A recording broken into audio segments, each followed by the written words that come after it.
Hi, and welcome back to the Britt Show. Today I am joined by Dr. Rachel Marynowski. She received her Bachelor of Science degree from the University of Georgia.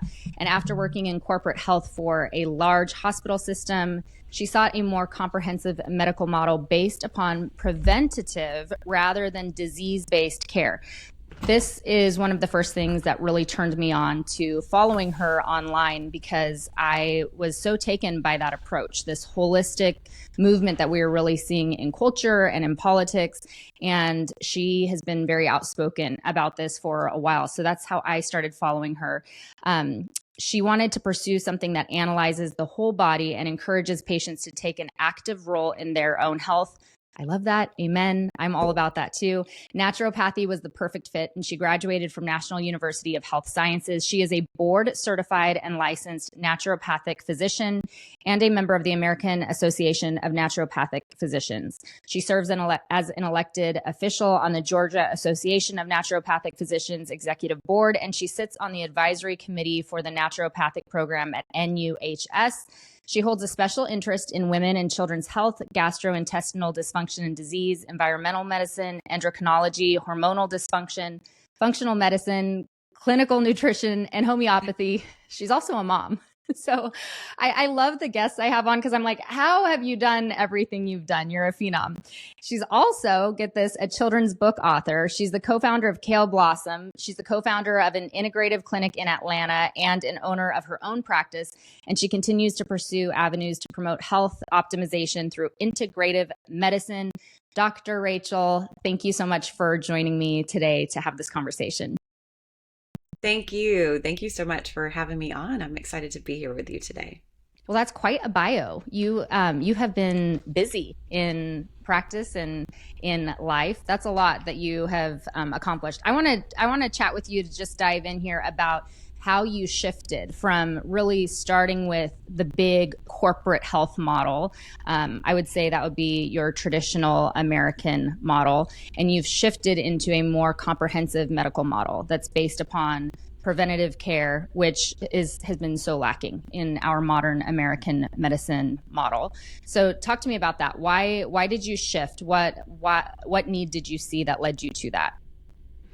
Yeah, it's a great question. And as we all do, we have these experiences that I think change the trajectory of our lives. And this was certainly one for me.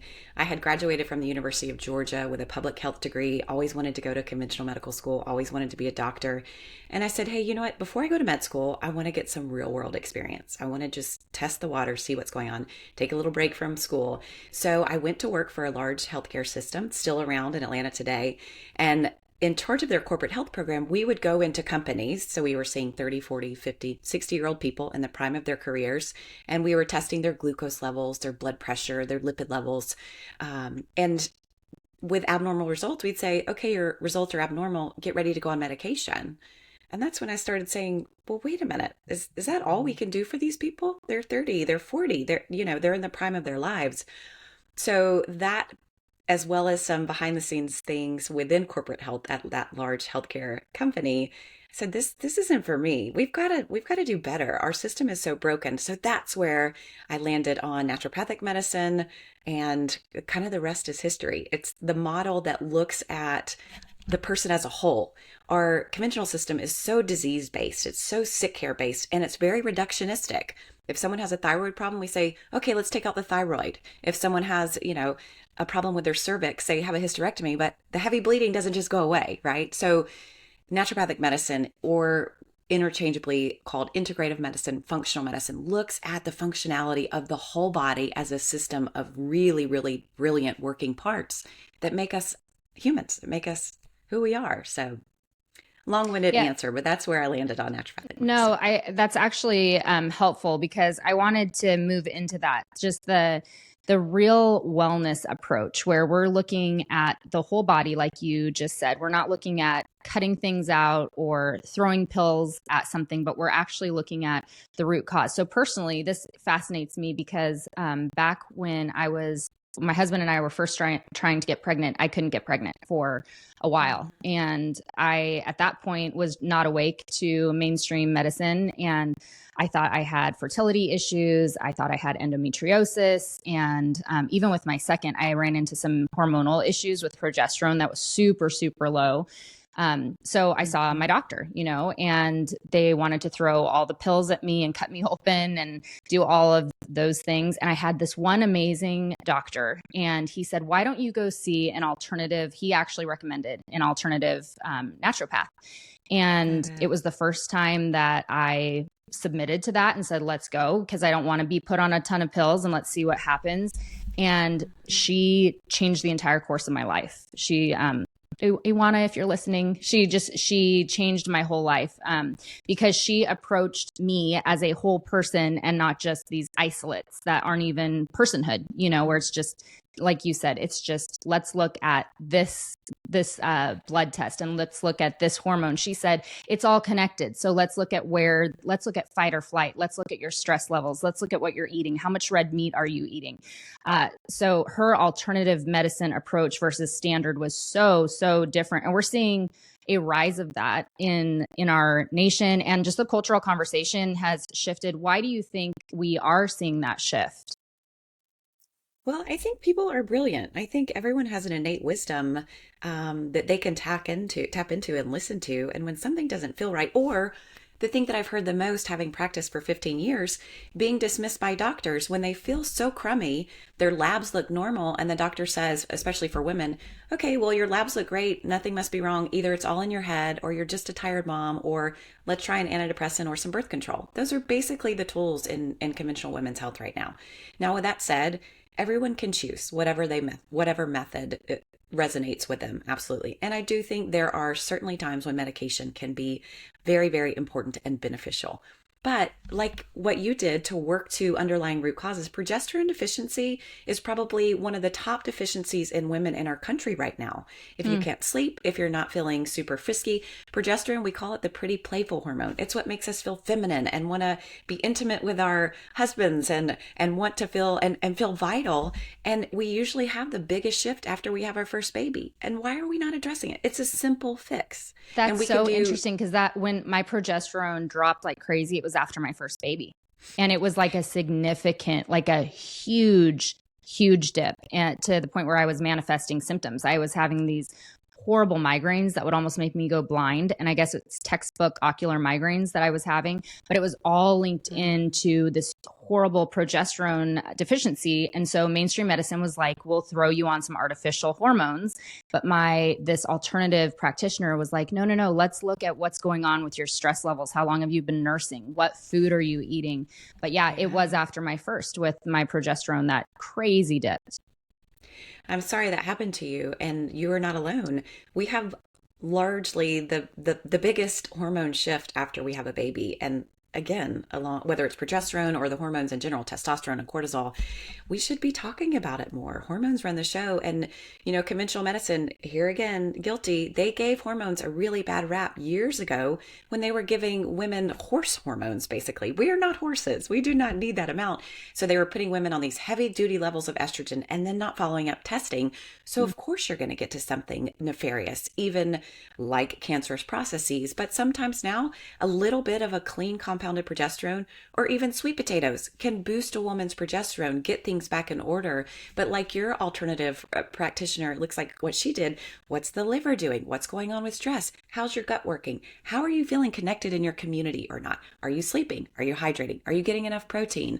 I mean, there's a lot of great information out there, and there's a lot of not so good information out there. Even simple as like an egg for breakfast isn't going to cut it for women. This whole thing of 2 eggs for breakfast, it's not great. Are we not eating enough protein? It's the basic stuff. So I could talk about that all day long, but really. Let's talk about the basic stuff. Just breakfast. Let's talk through that. What does a breakfast, when you're talking, we have to kind of paint with a broad brush right now. But Yes. If you're talking about, for women, a good, healthy breakfast that's going to boost your hormones, that's going to give you immune boosting effects, what would you recommend? What would you prescribe when it comes to a good, healthy start to your day for women? And this is something that takes some unlearning and relearning because breakfast, especially, has been so narrated to make people believe that it's all the sugary cereals and pastries and croissants or even a small meal. You need your biggest, most nutrient dense meal of the day starting with breakfast. So we typically say this is a broad stroke again, so it may be different per woman, but 30 grams of protein per meal, including breakfast. So you're talking like a good animal based product, a piece of red meat, a grilled chicken breast with some really beautifully colored phytonutrient dense berries are my favorite, organic, especially if you can get those. You can even do leafy greens, kind of getting out of that whole thing. You can eat dinner for breakfast, which is sometimes a really easy kind of, share. So you're like, okay, wait a minute. I'll just have leftovers from what I had last night, which can be great. So eating what feels good for your body, but I always say 30 grams of protein, typically for each meal, absolutely in the morning for breakfast. Don't wake up and have coffee on an empty stomach. That will hijack and derail your cortisol kind of fight or flight system. You got to put a little, even if you're not hungry, I say put a handful of pistachios in to send your body the message, hey, I'm going to feed you in a little bit. Here's a little protein, good fat to get you started. Then I'm going to enjoy my cup of coffee as I get the kiddos out to school or get ready for work. Then I'm going to have my breakfast. But so oftentimes too with moms, we call it the toddler diet. We're eating like the leftovers on our kids' plates, like the little pieces. And that, especially postpartum, which by the way, postpartum is forever. Conventional guidelines say it's like the 3-month to 6-month window. No, it's forever. And it can take up to 10 years after one baby to replete your nutrients. So imagine you have one baby, maybe you have one pretty quickly afterwards, or you go on to have 2 and 3, or like myself, and you have 6. We have some repletion work to do over many, many years. So yes, 30 grams of protein for breakfast. There's so many good foods. I hate to say you have to eat this, don't eat this. That can also get restrictive. And in today's society, this is a whole nother conversation, but women and our bodies, it's so hard. Beauty is so important and it shouldn't necessarily have the pedestal that it does. But there's this toxic relationship with women and their bodies and then women and food. It gets very complicated. We celebrate with food. We lament with food. We restrict food. We try to control our food. So finding foods that you like, that make you feel good, that give you energy. Food should give you energy and you should feel good about it. Yeah, you're right to say that there has been such an assault on women, especially using the tool of beauty and the connectivity of beauty with food. I feel like over the last 20 years too, there has been such a pendulum swing with the low fat diet that we were fed for so long, and that food pyramid that placed such an emphasis on, like you said, cereals and highly processed grains as being kind of your foundation. And now we're seeing like an inversion of that because you have paleo and keto kind of taking center stage. I think there's a lot of confusion in the world of health. And then as women, we do pursue health as an object to gain beauty, if we're honest, a lot of times, because we have such an obsession with what the media depicts as being healthy and beautiful, which, they get it wrong frequently. But there is this connectivity to food and seeing that as a tool to gain health or to gain beauty. Should we approach it? How should we approach our food as women and our diets as women? How can we deconstruct what society has really constructed for us as our food being an avenue to gain like everlasting beauty? How can we deconstruct that to have an appropriate view on food? That is a great question. I don't even know if I can answer it, Britt. It's such a complicated and layered, food is the best medicine. We will always say that. So starting with food, you touched on a few things. I mean, the food guide pyramid needs to be in the trash can. It's awful. Even when you look at things like the low fat, where that came from, that fat is not good. It goes along with when they started that cholesterol narrative is bad, when statin medications were introduced to the market. So I think that's our thing at Kale Blossom. We want to inform, we want to talk about those historical details in the clinical setting. Like, why did clinical practices start happening and what are behind this? Because so oftentimes it is big pharma and it's medications that were introduced that drive these profits that make us sick. And that's a whole weeb of a deception. So I think stepping outside of that, looking at eating food, if it roams the earth, if it grows on a plant bush tree, whether it's called paleo or keto or SCD or whatever the latest fad will be, eat real foods. And I think if you can lean in, and just like Dr. Carly and I, we kind of drive over Hell's Half Acre to get our groceries because Publix will have some. I don't know if you guys have Publix out there, but I think there's Kroger. one. I've heard of Publix before. So it's a very popular grocery store here, but it's not like Whole Foods. We don't have a Whole Foods here in the country. So we hop around farmers markets. We have frozen meat grown in, flown in. I think it's really obviously empowering yourself with the information to know where your food comes, what's behind it, getting access to the things that again make your body feel good, leaning into your relationship with food, which again, it can be traumatic. It can be very triggering to childhood trauma, especially for women. So yes, our healthcare system is broken, needs a fixing. Our food system is broken and needs a fixing. We got some major work to do to revive this country, but I think we can do it. I do too. I like that the conversation has gotten a lot louder, especially in recent months with you. We've got RFKJ coming onto the scene. He's always been there, but he's now stepping into a very political forward role. And with the Maha movement, I have seen such a huge increase just in the volume of the conversation of health and the volume against government and big pharma, big government really driving and telling us what is healthy. Because like you said, if you follow the money, you see who the big players are who are pulling the strings on that narrative and really keeping us sick. Because if we stay sick as Americans, then we're more dependent on the pharmaceutical industry and the food that they tell us will. And I don't even know if they tell us food will make us better. It's really just a drive to big pharma now. So I do think that we're seeing a shift, which is why these conversations are so important, because I think women are confused and feel like there's a whole lot of chatter, and where do we land? So let's simplify it for a minute. What simple steps can women take right now to regain total control of their health without outsourcing it to what someone out there tells us?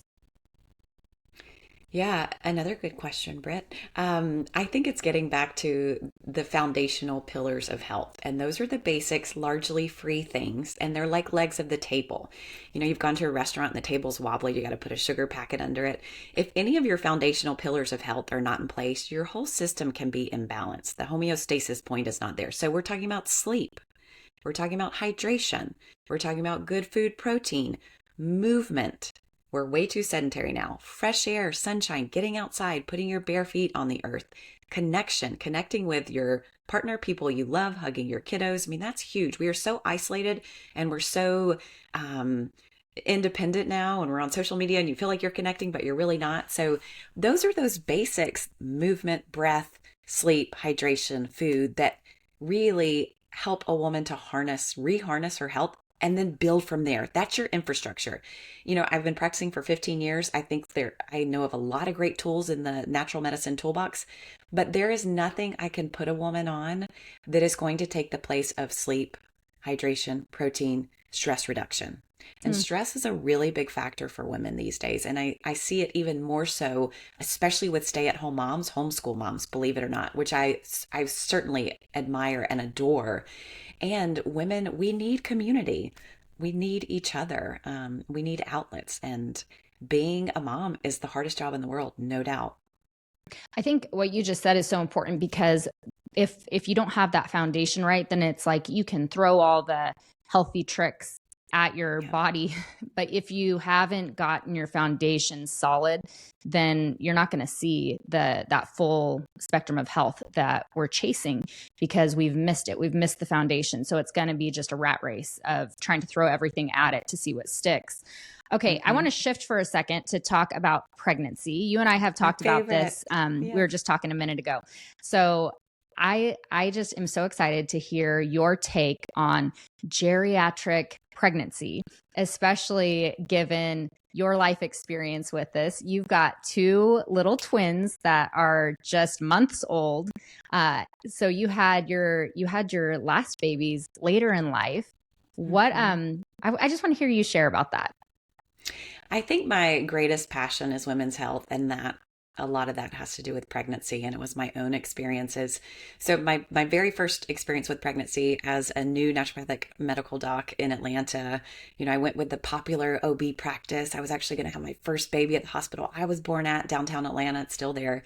And basically, I'll shorten the story, but the OB was so dismissive of me because I wanted a doula. She told me that me and my doula would not be bossing her around. And I'm not a bossy person. I didn't go in, leading with aggression. She also, so at the time I was 29, probably super healthy, vibrant. She shared a story with a woman in her late 40s who had many, many diagnoses, and I had none. That basically she tried to labor at home, free birth at home with her husband. She almost died. She almost bled out. It was just this really, really scary, ridiculous story. And it wasn't even an apples to apples comparison to me. I was like, wait a minute. She has no idea what it means for a woman to want to labor naturally as long as possible without interventions, unless her life or her child's health was at risk. And she just totally missed the point. I'm like, this is not for me. So that's when, long story short, I found a midwife group and my eyes were completely opened. I started doing research on the history of childbirth.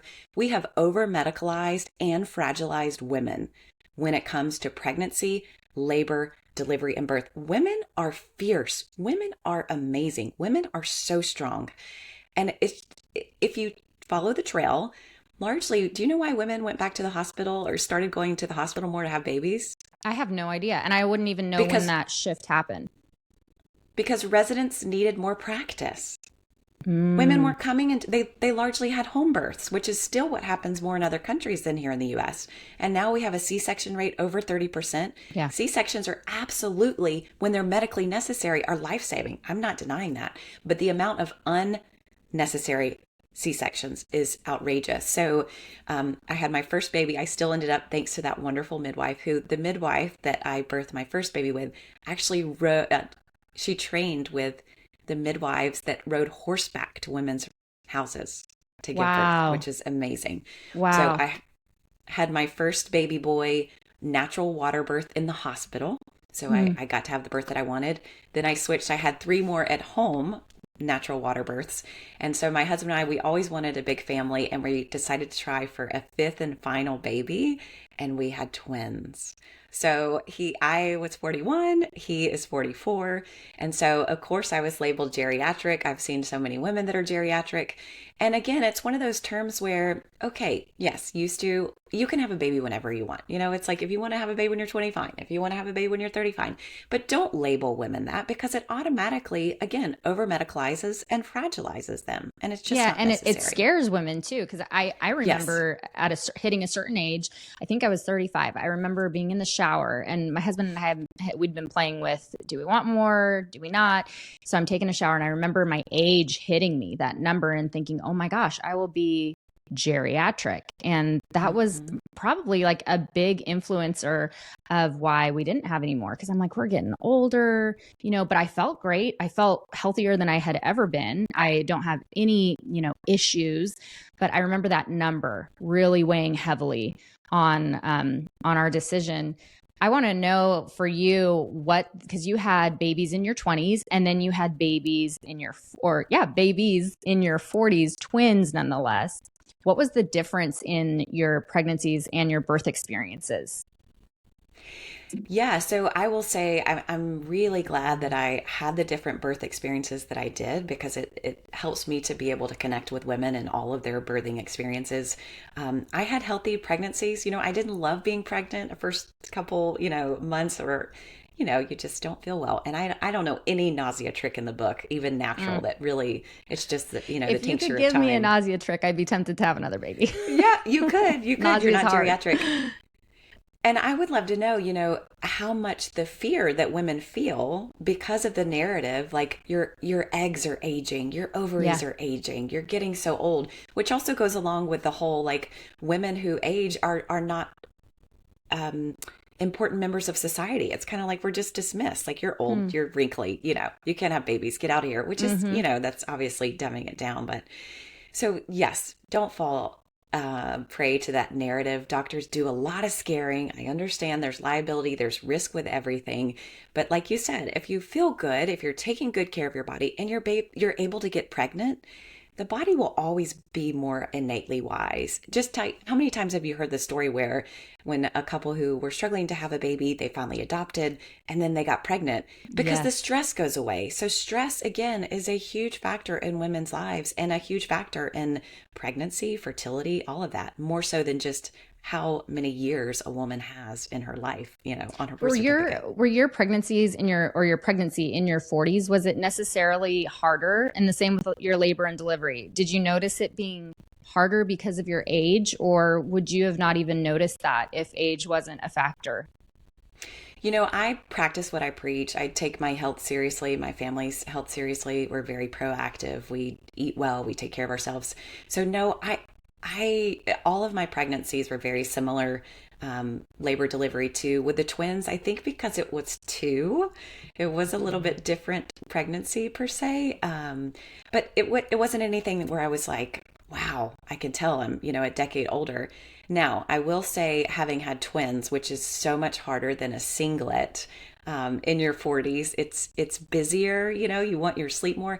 And something else that's super cool though, I think my husband and I both, we just cherish every moment. It's like when you're in the thick of having your first, I was in my late 20s, like you're just in it. It's like a deer in headlights. You've never done it before. Now it's like we cherish every moment. We know that these are our last babies. We're Mhm. older, we're more established. We can just appreciate kind of the beauty of, yes, we have sleepless nights, but we have these beautiful little humans that are ours, to care for and teach and bring up in a really beautiful way to be great humans in this world. So I think that's been the most special part of being older, being a geriatric pregnant lady. I've enjoyed it. So you heard Dr. Rachel highly recommends it. I love it. Right. I think that's actually really encouraging because there is so much conversation around that, the geriatric pregnancy and the age when it comes to pregnancy. So one of my friends has had 6 babies, or she might know 7 babies, but she just keeps having babies. But she has said that her pregnancies got significantly easier as she got older. She's like, and then you have the older ones that are taking care of the littles. It's just this beautiful thing. She's like, when I was younger having babies, you're in the trenches, you're in the thick of it. But then as you get older, she said exactly what you said. We appreciate it so much more because we see from this wiser vantage point. So there is something to that. And I just think, for so long we've been told like you can't have babies past a certain age. That's been the narrative that's been pushed. And I love that there is this rising quiet conversation, and you're a part of it, that it's like, well, let's relook at that, and not rob us of the possibility of having more babies just because we hit a certain number.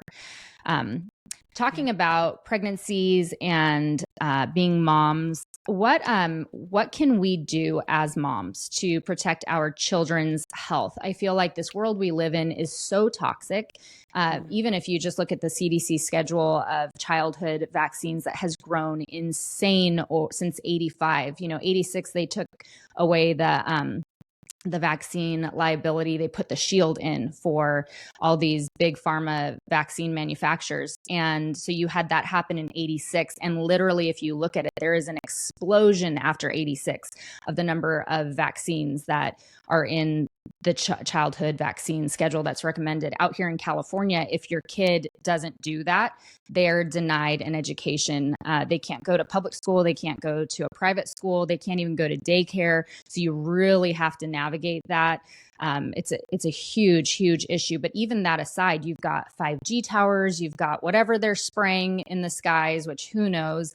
I just feel like our world has become so toxic for our children, and we are really the first generation navigating all this because so much changed in the 80s, and obviously before that there was a lot of change too. And I know that's a big topic, but if we could simplify that, what encouragement would you give and what direction and guidance for moms who really want to protect our children's health? It is hard, you're right. And we always say it's impossible to be 100% toxin free, because if we go down that bunny hole, you can live in a state of stress.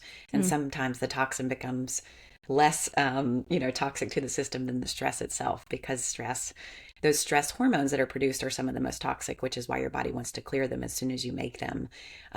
Doing what you can inside your home is first and foremost. Again, we're talking about that structure that we alluded to previously, where you can avoid toxins when you can, the fragrances, the plug-ins, taking shoes off when you go inside, eating organic when you can, shopping in season, all of those things are going to be super helpful. Um, yes, we could go down the other bunny trail of the chemtrails, and the 1980s were so great. Why do we have to do all this crazy stuff? I I love the know. hot pink and the yellow and so hopefully that will maybe be repealed. I would love to see that because I think we have an overly aggressive, no long-term study vaccine schedule. When you actually could dig into it, it's common sense. No one would agree to this. I really don't believe that. I mean, it's such an inflammatory conversation and people have chosen their side and they kind of stick with it. Hmm. Whether you're pro or anti, I get it. But let's have a non-inflammatory, non-emotional, common sense conversation about the amount of vaccines. And why are we doing it in California, but you have liberty in other states where you don't have Right. to? And why is everyone not afforded that same thing? Guess what? If you want to adhere to the CDC's vaccine schedule, I want you to have the power to do so. If you don't want to, you also should be having that power to do Hmm. so. So, yes. Yes, where do we even go with that, Britt? It's I do know what you can where you it's a tricky can. one because I think that even like with the vaccine conversation, when I was having my firstborn, like over a decade ago, I talk about this a lot. The conversation around vaccines was so quiet, and I can remember reaching out to friends and saying, what do you know about vaccines? I'm really trying to investigate this because that's what I am. I'm an investigative journalist. I love going down rabbit holes. And there was so little information out there. And the one thing that Mhm. everyone kept telling me was there's this book by Dr. Sears, and I have it on my Yeah. bookshelf. I'm looking at it right now. And I mean, I like lived in that book, highlighting, trying to find information. It was so hard to find any information on the history of vaccines outside of that book.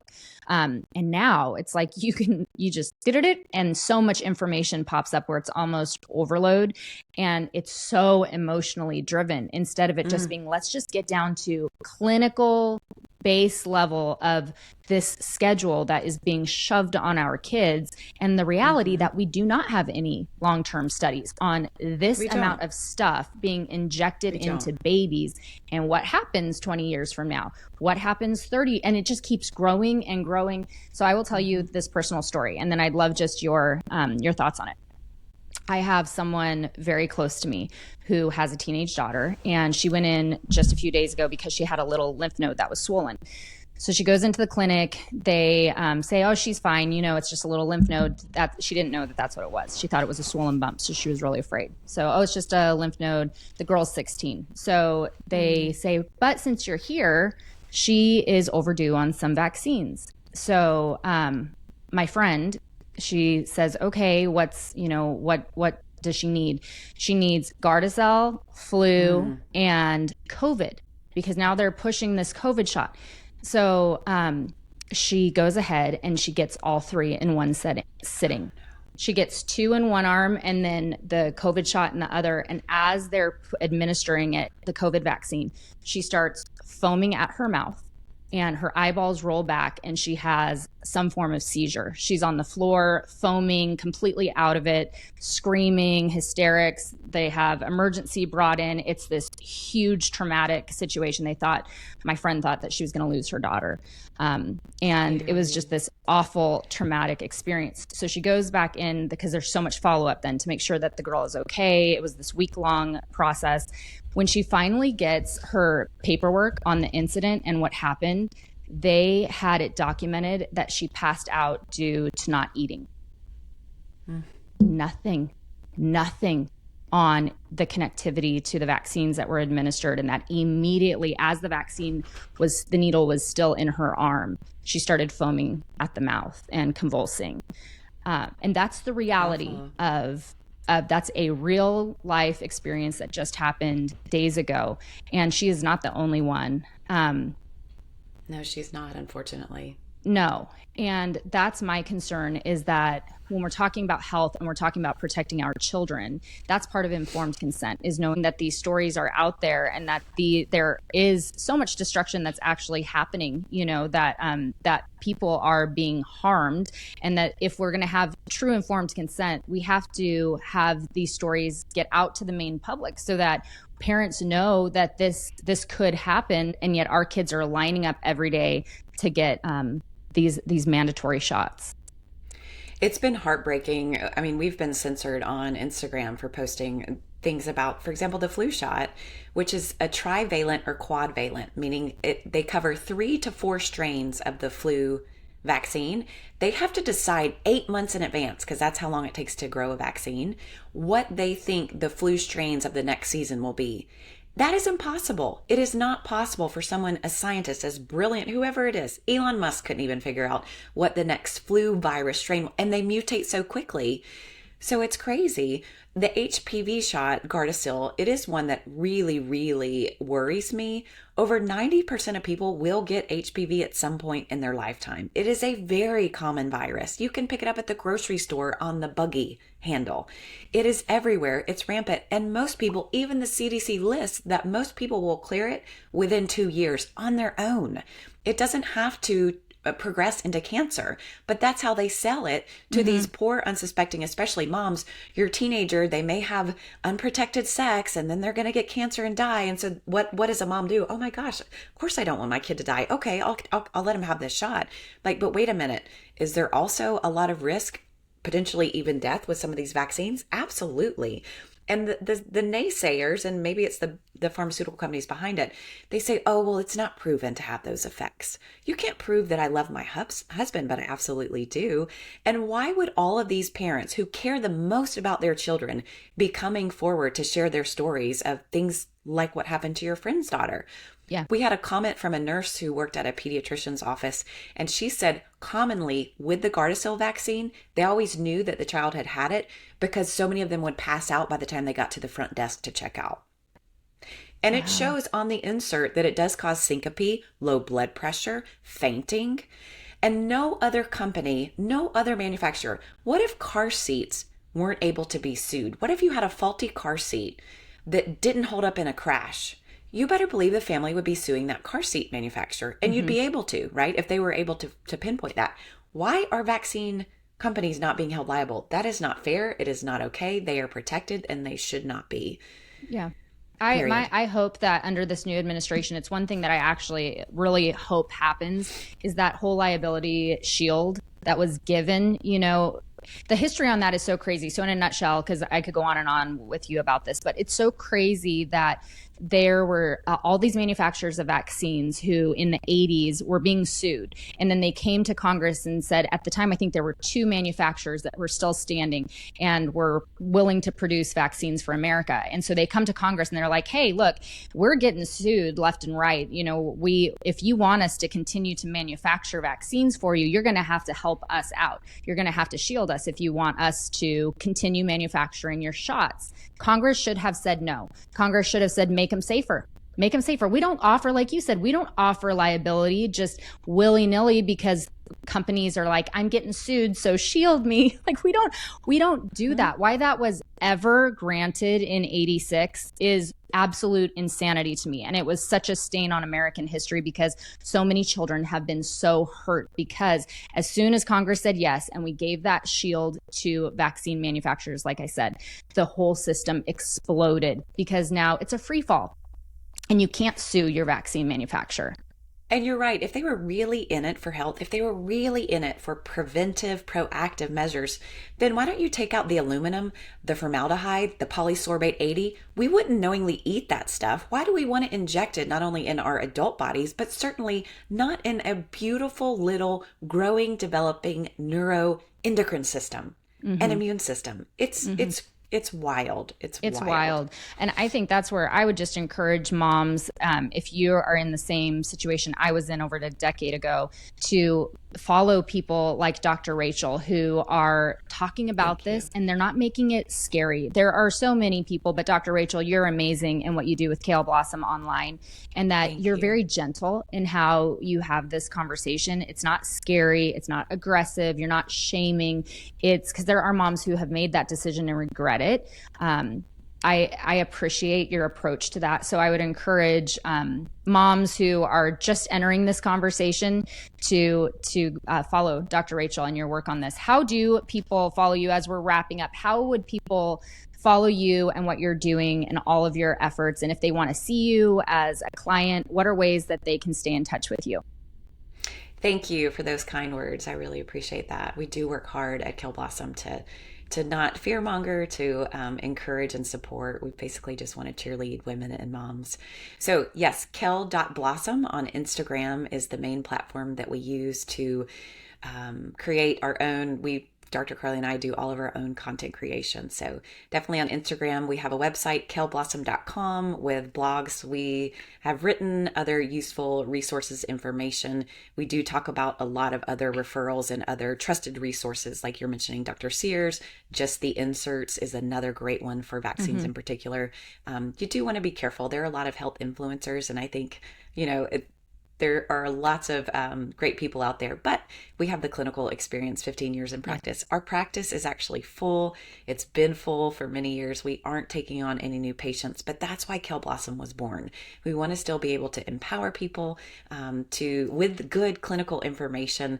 So follow us there, and we are continuing to try to bring new resources to you guys. We've got some digital e-products, some cool stuff in the works. So yes, thank you. So good.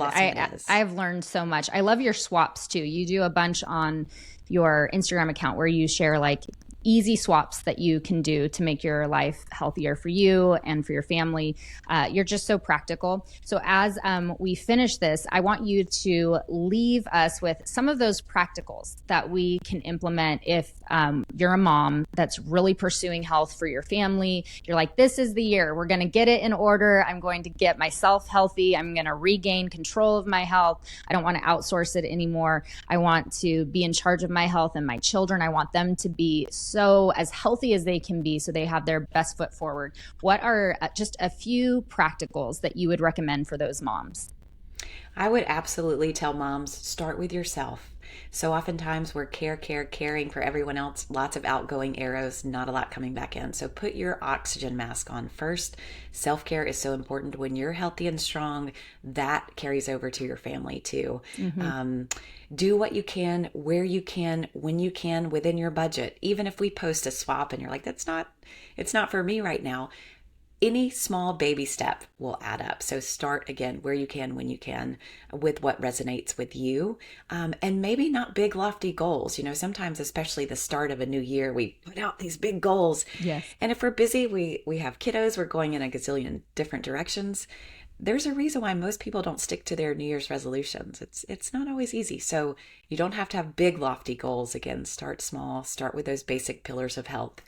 Maybe get in bed a little bit earlier. Maybe don't stay up Netflix binging. If you need an outlet, sure, but try to prioritize your sleep. Again, wake up, care for your body, just like you would for your little people. You wouldn't let them go without breakfast for hours and hours. So return the gift to yourself. Take care of yourself. Self-care, absolutely. I personally am really going to try to take what you said with don't start your day with coffee. Like, oh, that's painful as I'm staring at my coffee over here. Because I go so hard and fast, as I'm sure so many moms do. And yeah, I grab that coffee. I did cut alcohol a couple years ago, but and that's been life-changing for me. But the coffee in the morning. Okay, I'm going to get some pistachios, and I'm going to grab some pistachios, and then I'll have some of those before I have my coffee. Dr. Rachel, you're amazing. I absolutely adore you. I am sure we'll talk again because I think my community is going to fall in love with you. I really encourage those following this conversation to follow Dr. Rachel over at Kale Blossom on Instagram. And I will have all of the ways that you can follow along down in the caption because if you're looking for, like she said, someone who has been doing this for 15 years, who lives and practices what she preaches and offers suggestions and help that's not going to be driven by fear tactic or financial gain or get muddy where you're confused. She is such a clarion call to health and really regaining control of your health. So Dr. Rachel, thank you for coming on, and go follow her. All the info is linked below.